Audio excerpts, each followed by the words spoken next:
When most of us think about the ancient world, we have this very specific, almost Hollywood-style image in our heads. We picture kings with long, braided beards, dusty ruins in the desert, clay tablets that no one can read, and gods with eagle heads. We look at civilizations like Mesopotamia and we think of them as purely mythical places. But there is a massive piece of the puzzle that history class usually skips over. It's a truth that is hiding in plain sight inside those ruins, and honestly, it changes the way you look at the entire history of human civilization.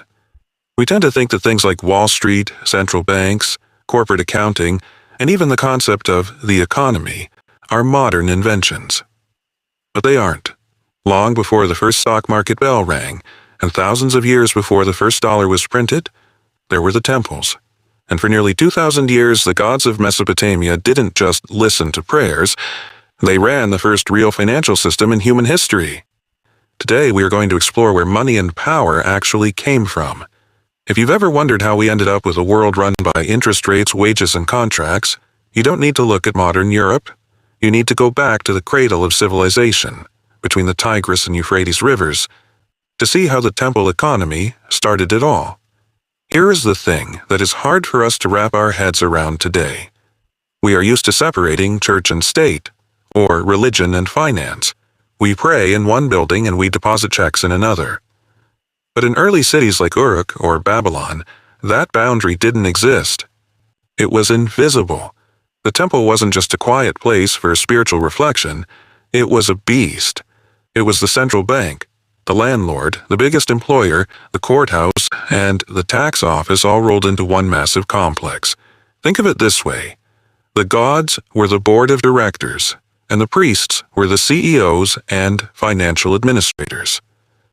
To understand why this happened, you have to put yourself in the shoes of someone living in 3000 BCE. Life was incredibly chaotic. There were no police, no national governments, no safety nets. You had floods, droughts, and rival cities constantly fighting. In that kind of chaos, who do you trust with your surplus grain? You don't trust your neighbor, he might steal it. You trust the gods, because nobody wants to steal from the gods. This gave the temples the one thing every financial system needs to survive: legitimacy. Let's try a mental exercise. I want you to imagine you've time-traveled back to the city of Uruk. You walk towards the center of the city and you see the ziggurat towering over everything. At the very top is the shrine, but down below, it's a beehive of economic activity. You'd see scribes rushing around with wet clay tablets. They aren't writing poetry, they are accounting. They're tracking how much barley just came in, counting sheep, and calculating interest rates. You'd see warehouses specifically built to store the city's wealth. You'd see workshops where weavers are making textiles to be exported. This was the first time in history that humanity organized its economic life on this scale. And the innovations they came up with are still with us. Take land ownership, for example. Back then, the land technically belonged to the god of the city. The priests managed it and farmers rented it. They paid their rent in grain. It sounds like feudalism, but it was really the first form of taxation. Then there's the labor. The temples were the biggest job creators in the ancient world. They had thousands of people on the payroll: builders, herders, potters, scribes. And since money as we know it didn't exist yet, they were paid in standardized rations, a specific amount of barley, oil, and wool. To keep track of all these payments, they needed a system. And this is my favorite part of the story.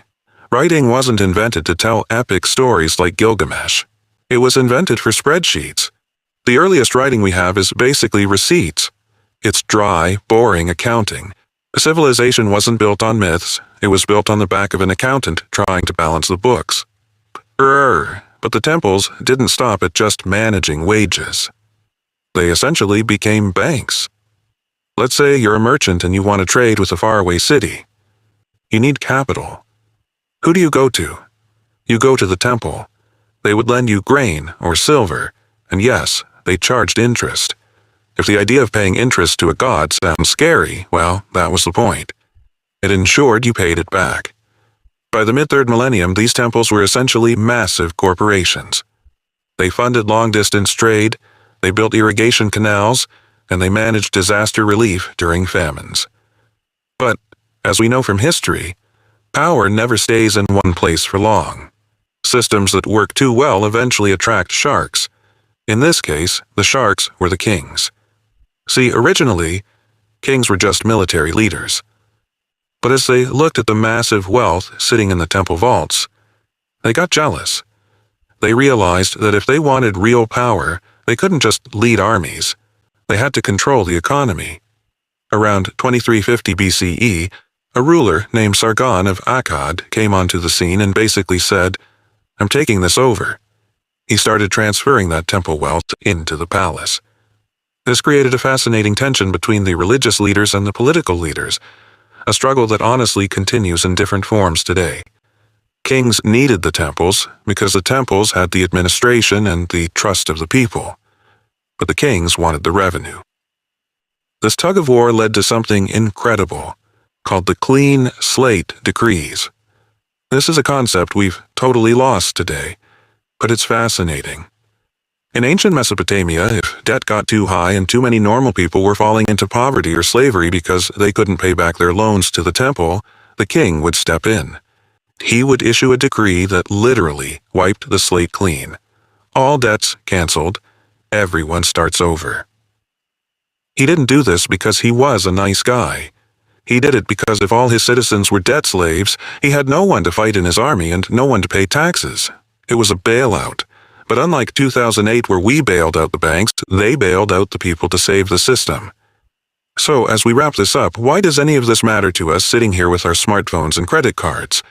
It matters, because when you strip away the technology, our system is exactly the same. We just changed the names. The temple became the central bank. The scribes became the bureaucrats and the IRS. The grain rations became salaries, but the core principle is identical. An economy isn't just about supply and demand. It's about institutions. It's about trust. The people of Uruk trusted the temple because they believed the gods were watching. Today, we trust the dollar or the euro not because it has value in itself, but because we believe in the institution behind it. It's all a psychological game that started 5,000 years ago in the mud of Iraq. We are still living in the world they built. The names of the gods have changed, but the machinery of the system remains.